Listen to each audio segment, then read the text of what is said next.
Hi friends, thank you so much for tuning in for today's episode. It is about a week later than I said it was going to be. For those of you who listened to last week's episode, I have been in Hawaii the past week and a half, and it has been just like the most amazing experience. So deeply, profoundly healing. I went to a week long, all women's, very intimate, small yoga retreat in just the jungle mountains of Oahu, and cried every single day. Did some crazy meditations, had some really like deep, intimate connections with people, and it was just it was lovely. It was profound. It was healing. It was amazing. I got to see a friend I haven't seen for like 6 years, and had like my first like slumber party in a while, which was so cute and nice, and just really just kind of checked all my boxes. And it was just so nice. And I got to visit the Big Island, which is where I was born, and also where my father died. And I learned that we actually have family ties there. Like 100 years ago, my great great great uncle and aunt, they lived there and like lived their whole lives there and died there. Not their whole lives, but a good long portion of their lives, and ended up dying there. And I don't know if they had kids, but it was interesting because the hostel I stayed in, the person who checked me in, I told her my name, and she was like, Holiday is my husband's like last name. And I was like, we both just kind of looked at each other for a moment. I was like, ooh, I don't know. So I don't know. There was so many synchronicities. Like I ended up staying on the exact same street that I used to live. And you know, like when you book with Airbnb, they don't tell you where you're staying. And so that was just so many things happened so in alignment. I got to meet my godfather, who I haven't seen since my dad's funeral when I was 3. And I didn't even know I had a godfather. Just so many things. And one of my favorite things, they're not on the Big Island, and they're also not things, but one of my favorite experiences, essentially, was the wild chickens of Oahu. They were so healing for me because they were just living their best lives. I mean, like, I've never seen chickens so healthy and so happy and so real, you know? They're not genetically altered, they're just like existing. And oh gosh, it was like a little baby chick season. And so just all these like mama hens running around with their little babies, and then like the mom would chirp and the baby would chirp and then run over while like flapping their wings. And oh my goodness, it was the cutest thing. I loved them so much. They were like one of my top 3 favorite like things of Oahu, like reasons why I just like loved being there. You know, I live in Iowa, which now I've already been called to like openly look to where I want to go next because this isn't resonating anymore. But after I got back, I literally cried like yesterday. I got back 2 days ago now, and I just sat in my car and I cried because I missed Hawaii so much. I don't know. We'll see. But I know one thing for sure: where I am at is not nurturing me in the way it was, and I feel like I'm ready to fly now. So I'm interested to see where I end up flying and what ends up happening. So yeah, we will see. But the wild chickens, they were so amazing. I know that's so many so's, but it's real. I don't know if I've ever actually seen a chicken that has not been altered by humans, and so to see them like just thriving and healthy and so colorful and free, just genuinely free, was amazing. It is what I wish for all of the animals: freedom. Just freedom to exist and to nurture their young and to experience life and to touch the earth. Yeah, oh my goodness. So it's actually perfect because today we're actually going to be talking about chickens. While I was on the island, I was either going to film this or I was going to film an interview with a farm sanctuary over there, but they ended up never getting back to me, and that's okay because I was super busy. And I didn't have a private room. I shared a room with 2 other people, so I didn't really have an opportunity to film this, nor did I want to, honestly. I was enjoying so much not having any responsibilities. It was so nice. And then coming back and having a lot of them, I'm just like, all right, we're back. But after a lot of vitamins, a smoothie, some rest, and some lovin'. I feel ready. I also just dropped a crystal. But yeah, I'm gonna grab the crystal. So today we are going to be talking about chickens, ducks, geese, and turkeys. The chicken section is going to be the longest of it. I actually have quite a few personal stories within the chicken and the duck section, so I might go on little tangents and add details this episode, which I usually do anyways, but they might be a little bit more frequent, or they won't. We'll see. But yeah, thank you so much for tuning in. I know this is like a little 5-minute, like, hi, this is how Cheyenne's doing, but it's how Cheyenne's doing, and I'm really happy to be here, actually, and to be talking to you guys. I haven't done this in a while, and it's kind of uplifting for the soul.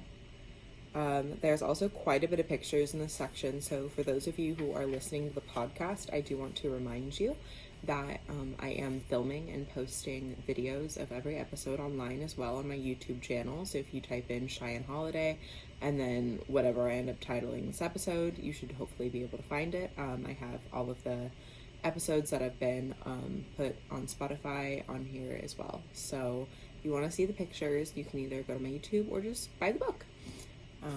Yeah, alrighty. Chickens.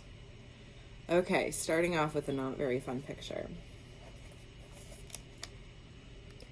This is a chicken who was either severely injured or already dead outside of a transport truck crash in Washington State. I tell this story, so I'm not going to go into it, but just absolutely heartbreaking photo. Presently, there are around 23 billion chickens on this planet, nearly 3 times the human population. Every year in the US, approximately 9 billion chickens are slaughtered.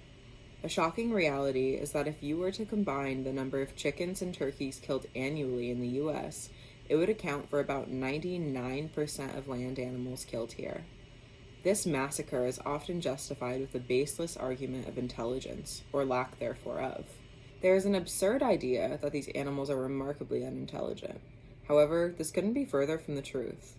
Numerous research studies have found that chickens, even newly hatched chicks, can count, show basic arithmetic, and the ability to manipulate situations in their favor.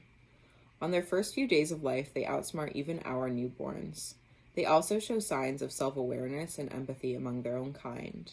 They have notable personalities, food preferences, and some enjoy perching on the shoulders of humans. What's interesting is how humans assert that if someone is less intelligent than them, or appears to be, then they are subject to oppression. Does this logic apply to young children who have neurological capacities still developing? What about our elderly folk who have dementia? What about those who experience severe brain damage? Do lesser cognitive functioning capabilities really justify abuse? Even if chickens were stupid, does that justify causing them unnecessary harm? Think about that. The exploitation of chickens can be categorized largely into 2 groups: egg-laying and broiler hens. That is, hens used for egg production and those used for their flesh. We will be discussing the latter first. The image above is from an incident in my hometown of Battle Ground, Washington. A truck carrying thousands of broiler hens was headed to the slaughterhouse when they decided to make an illegal U-turn, which resulted in the truck tipping over. Many of the birds died on impact, while others were able to escape their now open cages and stumble around confused and injured in a grassy ditch. A dozen activists gathered and attempted to plead with the police, slaughterhouse, and factory farm owner to release some of them to us. Hours passed by without any success. We watched workers, who the slaughterhouse later stated was certified in humane handling, grab hens by their legs and throw them into crates. Horrified, we watched on top of a small hill with the hens beneath us. We strategized, trying to figure out what the best thing to do was. No one felt okay standing by and doing nothing, but we also knew that if we grabbed birds and ran, then we'd all get arrested and most likely be unable to save anyone.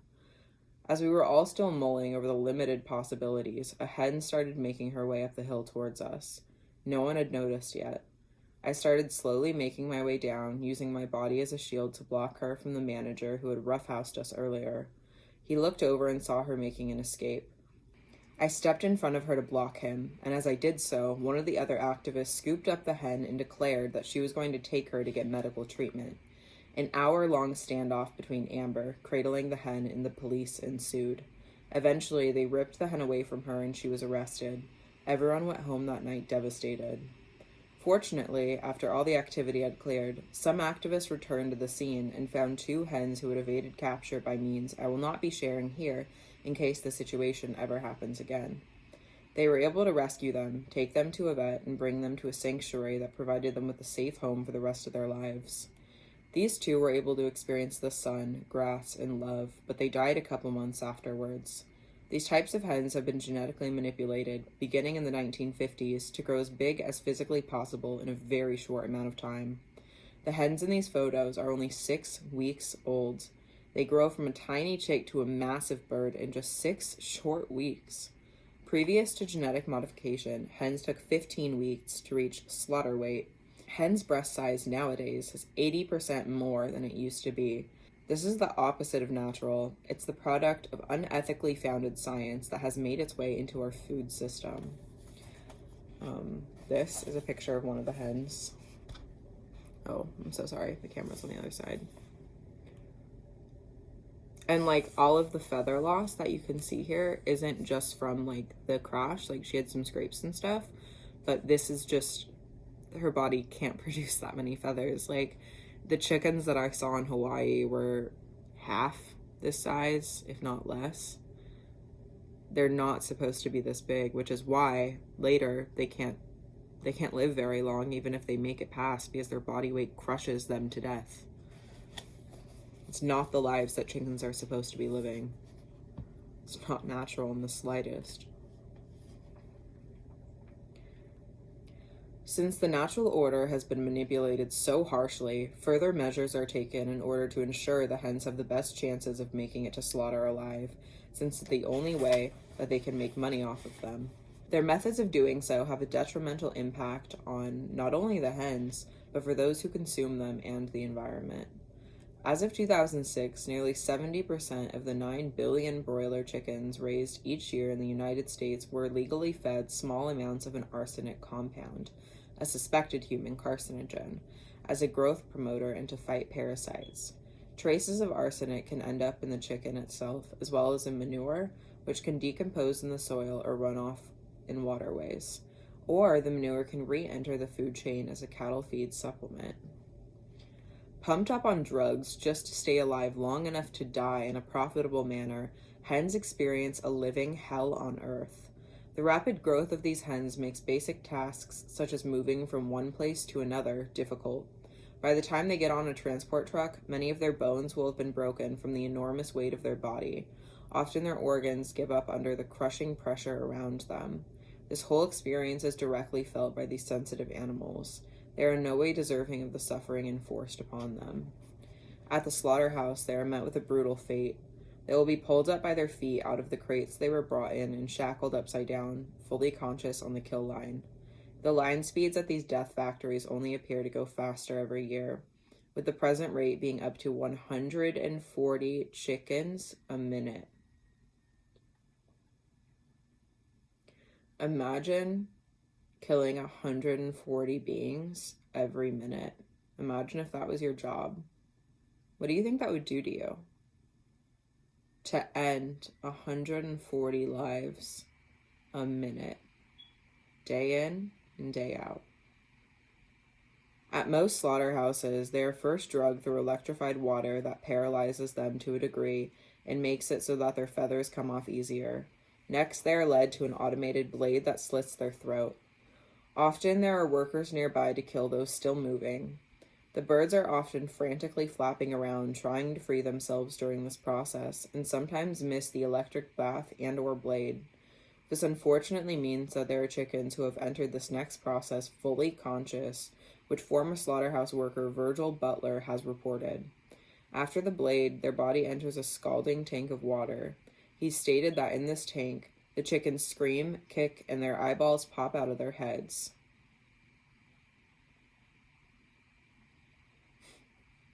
All so that we can eat them. The term humane isn't even kind of applicable to this type of massacre. Another less common method of killing chickens that is typically done on smaller operations is called the kill cone. Here, chickens are shoved upside down in a long funnel and their throats are slit. They are fully conscious as they bleed out, blood pouring into their eyes and mouth while they desperately try to escape. Some larger operations use decompression tanks and gas chambers to execute masses of chickens. When you look on industry websites, you'll see the phrase humane handling and euthanasia when they address these methods of destruction. Euthanasia refers to a death given out of mercy to someone who is chronically ill or on the verge of death. The word humane means having or showing compassion or benevolence. Do you think the way these animals are treated falls within these definitions? Here's the last photo of the ladies that we were able to, that someone was able to get from the crash. They were so cute. They were so tired. They were often just exactly mimicking each other, just sleeping while they're standing because they were so tired from the day they'd lived. They were very bonded after that too. I mean, they were the only two survivors out of thousands. Yeah, sadly, they only lived a couple months longer, but luckily that life was spent being able to bond with other chickens and being outside and experiencing the sun and the grass beneath their feet, and they got to experience a real life, not just one that was fully encompassed with suffering and death and profit. They were able to be seen as more than profit, and that should be a bare minimum, but I'm happy that they got that. On the other side of chicken exploitation sits egg-laying hens. Modern egg farms hold tens of thousands of hens in layers of battery cages designed to collect their eggs. 130,000 hens can be in a single egg-laying facility, while 30,000 broiler hens can be in a barn. In terms of the number of individuals and the length of their suffering, egg-laying hens are the most exploited land animals. All but 5% of the 280 million hens in the U.S. egg-laying flock are raised in battery cages, typically made of wire and confining 5 to 10 birds. I want to repeat that for a second. All but 5% of the 280 million hens in the U.S. egg-laying flock are raised in battery cages. All but 5%. A vast majority of them. And I'm going to talk about the terms like cage-free and stuff later, because that doesn't just mean like they're out like in the grass just vibing. That's not what that means at all, unfortunately. So we'll address that in a minute. The life of an egg-laying hen begins in a hatchery. Eggs are incubated for about 21 days on metal shelves. They emerge from their shells with their eyes open, fully aware of their surroundings. Here begins their first traumatizing experience. Sexing is the next step, in which workers will separate male and female chicks. In the egg industry, males are worthless. They do not lay eggs, and they have not been genetically modified to grow as big as broilers, so their first day of life will be their last. After being sorted, most will be thrown onto a conveyor belt that will then dump them into a macerator, which will grind them up alive. Another common method of killing them is by dumping them into a large trash bag where they will slowly suffocate on top of one another. Other facilities use gas chambers.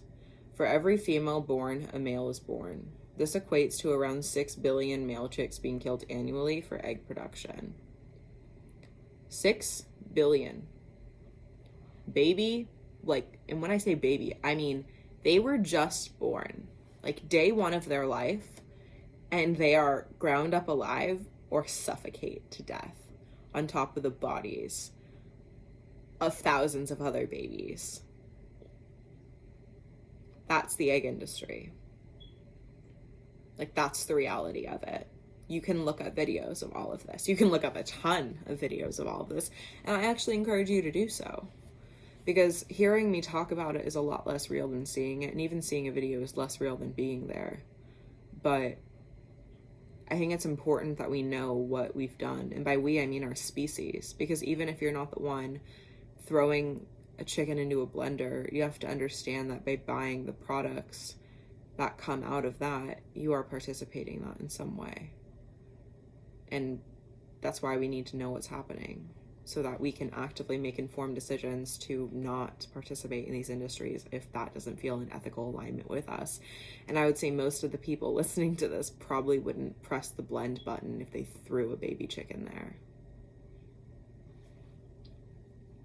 Most of us probably wouldn't throw a baby chicken in a blender in the first place, but okay. Females whose reproductive system will now be exploited for the rest of their lives will generally have their beaks clipped, receive vaccines, and be sent to a growing facility.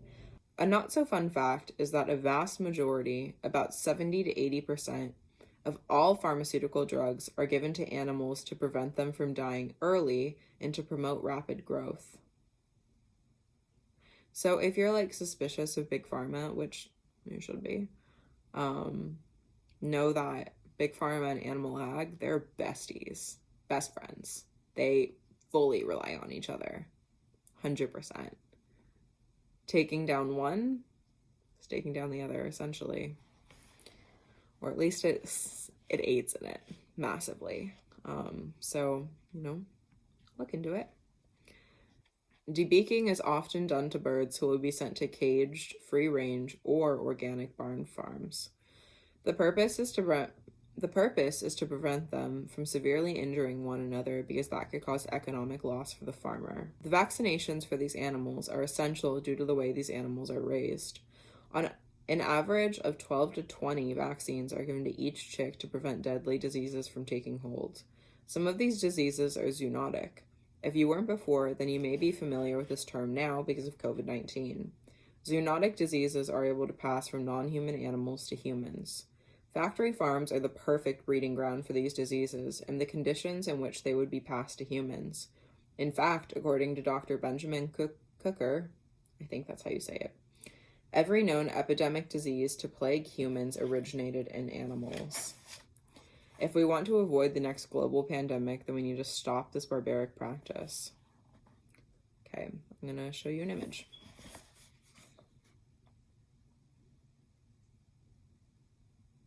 I took this image. I took the image above at a factory farm in Iowa. These hens have spent virtually their entire lives crammed inside of a small cage with 8 to 10 other birds. Where many of them were sticking out their heads is where they receive their food. Their eggs fall below them and are collected daily. Water is delivered through a drip system. It's a highly depersonalized system of living. In normal operations, the birds you see on the ground would not be there. This day, however, was a very different kind of day in this barn. The owner of the farm put out a notification on Facebook that he would be killing all the birds in this particular barn due to financial burdens. I believe this was the reason, but it was never made very clear to me. In his post, he said anyone could come and take as many hens as they wanted. Luckily, the activist community caught wind of this. Within 3 hours of me telling my partner that I wanted to rescue animals, I was tagged in a post asking for someone to transport around 30 hens from that farm to Colorado. Instant manifestation. We gladly accepted the opportunity and drove to the farm the following morning. It was my first time inside of this type of facility, and it was absolutely horrific. The day before we arrived, they'd been taking hens out of cages and shoving them into CO2 gas tanks right next to the activists rescuing hens. Luckily, they weren't doing this when we were there. Several farmer-looking folks were there rounding up hens. Many of the workers who were helping them move would grab as many as they could by their feet. One woman appeared to be holding about 8 in her fist. They'd be harshly yanked out and thrown upside down. This would harm some of them physically. I remember one particular moment where a hen was screeching in the hands of this lady. I froze as every cell in me wanted to do something as the hen continued to cry out, but I knew I just had to keep rescuing as many birds as I could. We ended up getting 43 hens into the back of my partner's car. They all appeared to be dehydrated and hungry, so we fed them lettuce during the nearly 12-hour drive to Colorado. I'd never been in a car that smelled that bad, and I'd also never been so happy to be in that kind of stench. These ladies experienced the sun for probably the first time in our arms. They were restless for a lot of the drive. However, by the time night fell, they all cuddled together in a big heap. They were so cute. It all just looked like a big, like, angel wing. Just, they were amazing. They were so good. Oh, yeah, that's funny. They looked like a giant angel wing. Yep. When we arrived at their new home, we took them out one by one and brought them to safety. A good 2 days' effort on our part was quite literally life or death for them. I think what we need to remember is how big of an impact we have the capacity to make. Our actions truly do matter. They certainly did for these ladies. Now, let's reflect on the egg industry a bit more. The hens you see above have been genetically modified to produce as many eggs as physically possible. Naturally, chickens lay around 12 eggs a year for breeding purposes. However, humans have manipulated them to lay anywhere between 250 to 300 eggs a year. This has a significant impact on their health, as laying an egg is a strenuous process on their body. Due to how many eggs they lay, many of the hens are calcium deficient, and a third will suffer a bone fracture before being killed. To make matters worse, some farms starve the hens for a period of time because it's been shown that when they resume feeding, they produce larger eggs. The European Union has banned that particular practice. Hens generally only survive about 18 months in this industry before being sent to slaughter for not producing enough eggs. Sometimes, instead of being hauled off to the slaughterhouse, they are buried alive or suffocated to death in CO2 gas chambers. Many of them don't make it to that mark and die in cages alongside their cellmates. We witnessed this firsthand on that farm. A few birds in particular died with their heads hanging out of the cage, aching for freedom that their death finally gave them. Now, you may agree that factory farming chickens is wrong, but what about free-range, organic, or backyard farms? First and foremost, the males in the egg industry are still murdered, even if the females are sent to a farm that doesn't use all of the egregious practices we've gone over. This includes the chicks they sell at farmer stores. They're all coming from hatcheries, which are inherently based on the exploitation of the female reproductive system and the murder of males. On that note, it's important to take into consideration the will of the hens. Chickens lay eggs so they can raise chicks. If a mate doesn't come along to make this possible, then they often eat their own eggs to help them rebuild the nutrients lost in the production of making said eggs. In this industry, mother hens never get to experience motherhood. It is constantly stolen from them, and their children are almost always destined to have terrible lives. In nature, hens create nests and lay on their eggs to protect their young. They can even communicate with their hatchling through the shell separating them. That's so cool. There's a reason humans use the term mother hen to describe a loving, caring mother figure. Now, on the note of organic, all it means is that the hens are fed organic feed, not given antibiotics, and have some access to the outdoors. Cage-free often just means they're all crammed into a barn together for the entirety of their life, which is just a large cage realistically. The industry definition of free range just means having access to the outside for a part of the day. Sometimes farms literally just have a small hole in the side of the building that some chickens make their way out of on occasion if they find it. And if they're truly free range, in a large backyard per se, then we get back to the topic of motherhood. Chickens do not lay their eggs so that we can consume them. They did not consent to that, nor can they, since they speak a different language. If you happen to have rescued egg-laying hens, then something that is helpful to do if the eggs aren't fertilized is to feed some of them back to the hens so that they can regain some much-needed nutrients. Eggs are not an essential part of the human diet, and they're actually quite harmful for us. A study published in 2019, accounting for 30,000 adults over the course of 17 years, showed that for every half an egg a day consumed, the likelihood of the person developing heart disease rose by 6%, and their risk of dying early increased by 8%. Eggs are high in cholesterol levels, which is really only harmful for humans, since our body naturally creates all the cholesterol we need. Furthermore, the FDA states that there are around 79,000 cases of foodborne illness and 30 deaths each year in the U.S. caused by eating eggs infected with salmonella. Eggs also cannot legally be called healthy, safe, or nutritious. All things considered, chickens are highly intelligent animals who outnumber us on this planet dramatically. Forcibly breeding them into existence for the pure purpose of exploitation is harmful, unnecessarily violent, and unnatural.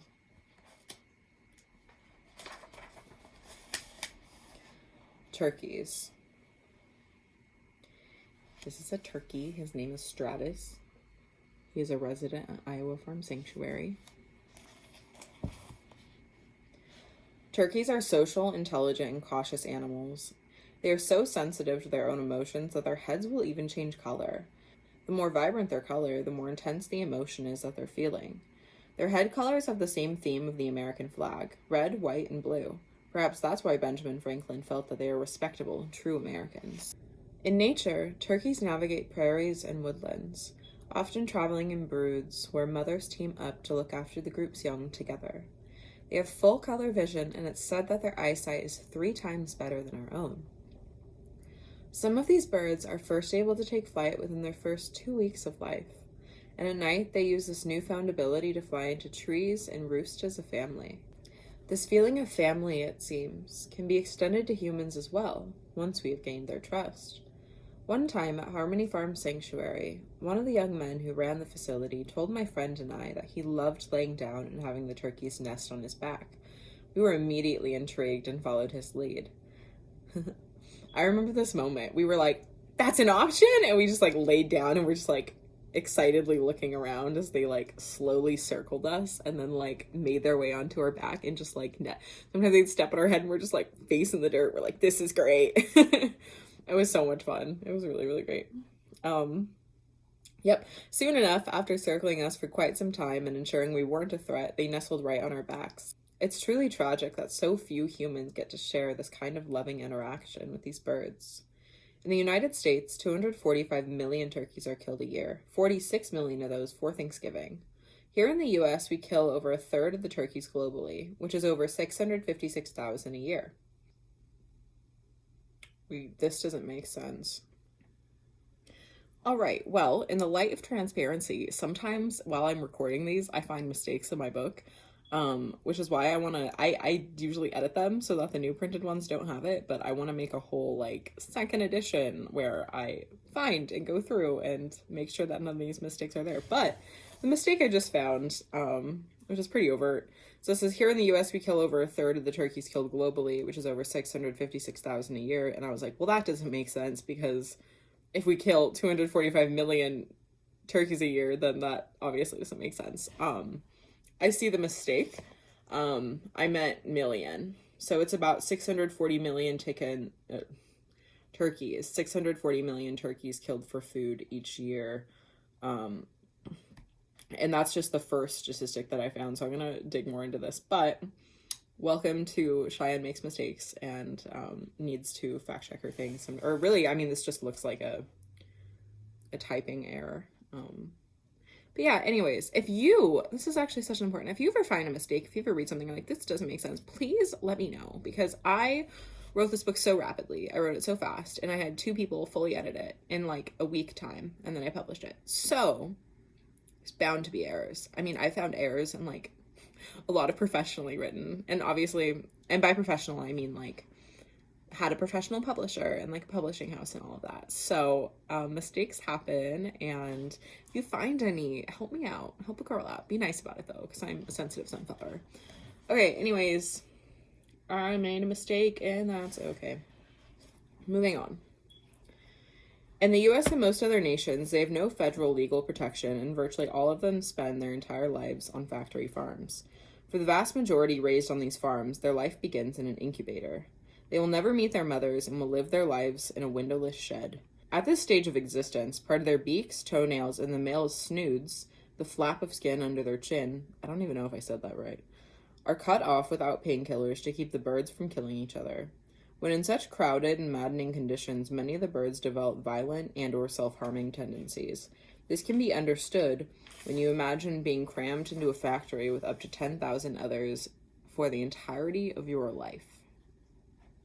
Many will develop a stress-related condition that causes them to stop eating. This, as well as general unwellness common in these birds, kills off some of them within the first few weeks of life. Like all other factory-farmed animals, turkeys have been genetically manipulated since at least the 1960s, and at that point in time, the slaughter weight for a turkey was 17 pounds. Nowadays, it's 30. This has made it so that they're unable to reproduce naturally, so a vast majority of the turkeys alive today are via artificial insemination. Their enormous weight is crippling, and many die of heart attack or organ failure before even reaching 6 months old. Around this time, those who have survived are trucked off to slaughter. They are killed in the same manner as chickens. Um, this is a turkey and a cow at Iowa Farm Sanctuary. Their names are Pearson and Flower. Very sweet. Pearson is like really fun. He just like puffs out and he just like walks around and like shakes his feathers, and he's a cutie. Alrighty, ducks and geese. This is a picture of activists locked down in front of a slaughterhouse and hatchery and farm for ducks. That is me. You can probably find me. If you can't, I'm right there. And we are holding dead chickens that other activists got from their like dead pile, essentially. And I got the two that I was holding tattooed on my ankle. It's likely that you've seen ducks in their natural setting before. They are aquatic animals that spend most of their 20-year lifespan swimming in ponds, foraging for food, and playing with their flocks. Cleanliness is important to most of them, and they have been known to keep their dwelling space tidy. They form long-lasting friendships and migrate throughout the world in accordance with the seasons. In fact, they can be found on every continent except for Antarctica. Approximately 120 species of ducks are known of, and they are closely related to geese and swans. Geese live a similar lifestyle to ducks, but with more emphasis on romance. Geese mate for life and exhibit unwavering loyalty to their partners. Often, when their mate is injured or has died, they will refuse to leave their side and will try to wake them up. Many have been observed to mourn their loss in seclusion, and some will never mate again. They show similar behavior with a bit less intensity when losing their eggs as well. Not only are they protective of their immediate family, but they have been known to care for members of their flock who are injured or sick as well. All of these natural behaviors are stripped from them when crammed into dimly lit sheds by the thousands. Their natural order is in disarray and they go mad. They are typically given no access to swimming water, which is dreadful for their water-bound bodies, and in most sheds the floor consists of a wire mesh to collect their feces beneath. This was the type of farm we were protesting in the photo above. This particular farm was a hatchery, factory farm, and slaughterhouse, all in one property. This means that these birds would quite literally never leave these grounds from birth to death unless they were rescued. Direct Action Everywhere conducted an investigation in which they found gross examples of animal abuse and neglect.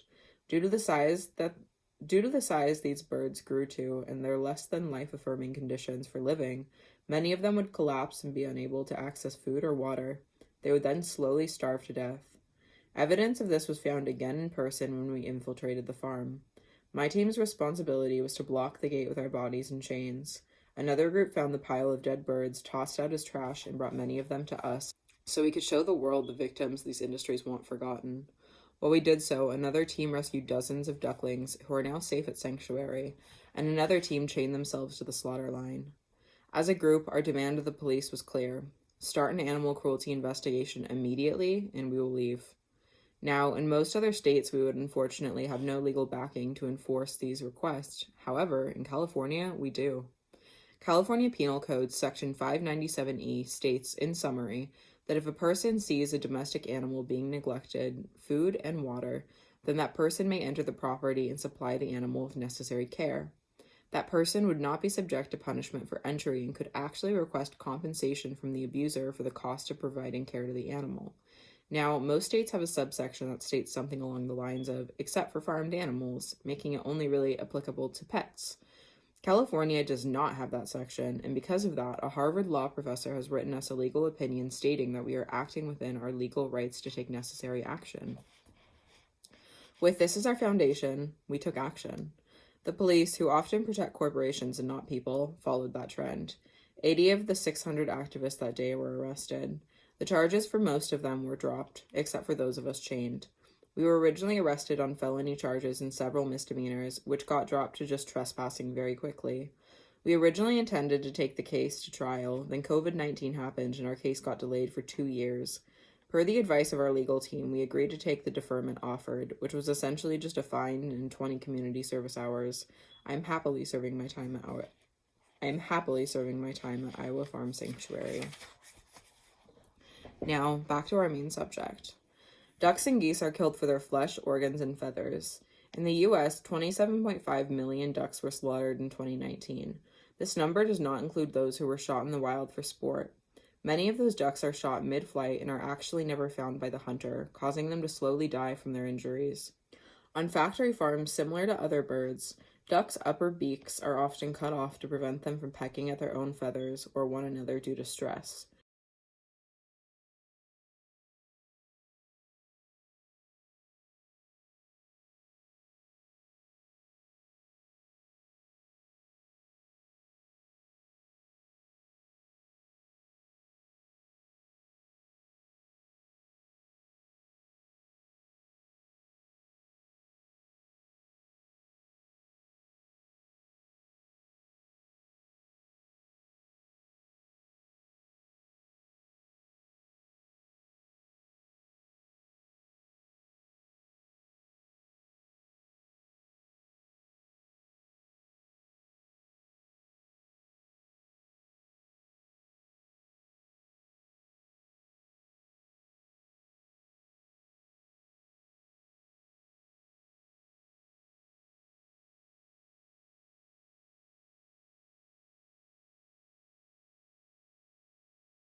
Birds grow their feathers for themselves, not so we can pluck them out for a jacket.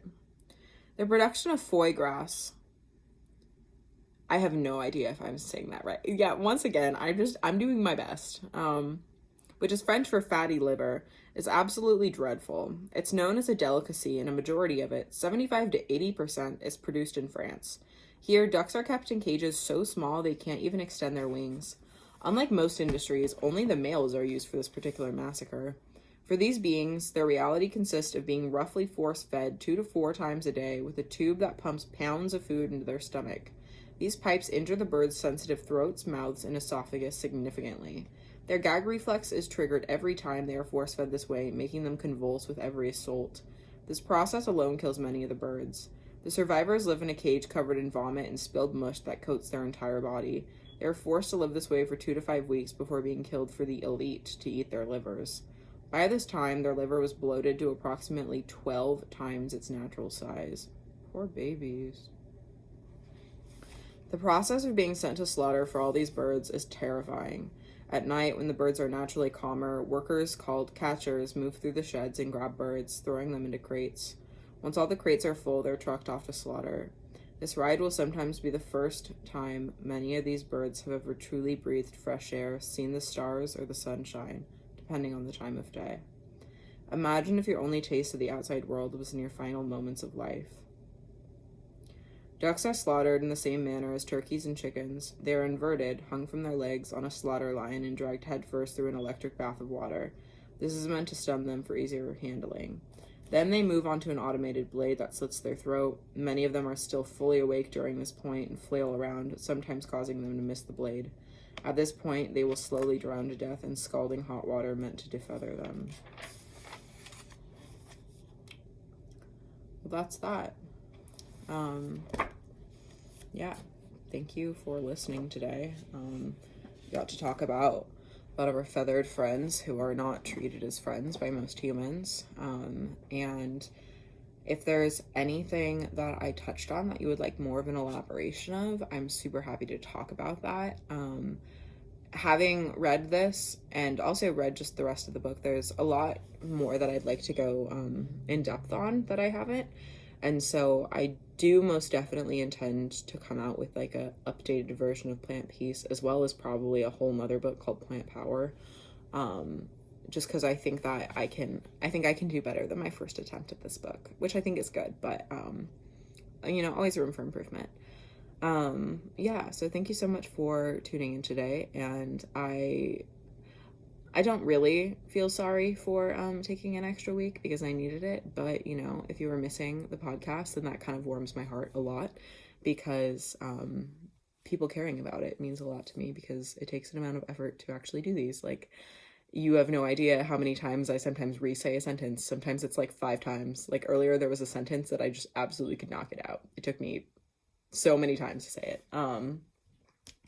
So my appreciation is truly truly here for you for listening to this. And if you feel like this would have an impact on someone you love, then, feel free to send it to them. If you have any questions you'd like me to answer, please, message me. But yeah, just thank you. Next week we are going to be talking about, let me take a yonder at it. We're actually getting kind of close to the end of the animal section.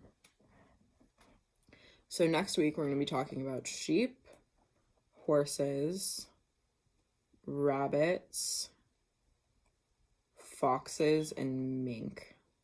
Yeah, I think